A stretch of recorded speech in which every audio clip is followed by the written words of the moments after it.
अस्सलामु अलैकुम। आप कुछ परेशान लग रहे हैं, क्या बात है? ठीक है, मैं अभी आता हूँ।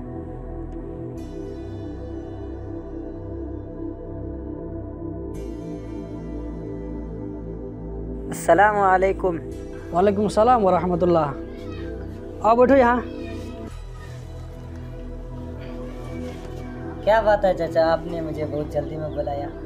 तुम्हें तो मालूम है मैं कई सालों से बाहर में था और पहली मरतबा ऐसा हुआ है कि मैं घर में हूँ, अपने बच्चों लोगों के साथ में रमज़ान गुजार रहा हूँ। तो सोच रहा हूँ कि इस मरतबा कुछ लोगों की दावत करूँ, अफ्तार पार्टी करूँ, लेकिन सुना हूँ कि गवर्नमेंट ने इस पर पाबंदी लगा दिया है, इसीलिए परेशान हूँ कि क्या करूँ, समझ में कुछ नहीं आ रहा है। देखिए चाचा, हुकूमत जो भी फैसला करती है हमारी भलाई के लिए करती है, हमें उसको मान कर चलना चाहिए।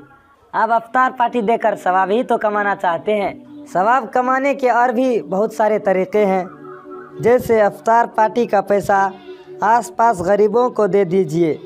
लेकिन क्या? मेरे ख्याल से अफ्तारी कराने का जो पैसा खर्च होगा उसे आप किसी नज़दीक के मदरसे में दे दीजिए, ये सबसे बेहतर नेकी का काम होगा। हाँ, वाकई तुमने बहुत अच्छा मशवरा दिया है मुझे। ये इसलिए भी बेहतर है कि आप जानते हैं कि इस साल भी कोरोना की वजह से मदरसों में इनकम का सोर्स बिल्कुल बंद है। हाँ भाई, बिल्कुल सोचने वाली बात है कि इतने कम पैसों में मदरसा वाले हमारे बच्चों का मुस्तकबिल बनाते हैं। मेरे ख्याल से मदरसा इसका ज़्यादा हकदार है। अभी मैं मदरसा के मोहतमिम साहब को फ़ोन करता हूँ और उनसे बात करता हूँ। दोस्तों, क्या आप भी इस मैसेज से एग्री करते हैं? अगर हाँ तो इस वीडियो को सदका जारिया समझ करके आगे भी शेयर करें। हो सकता है ये बात किसी को समझ में आ जाए।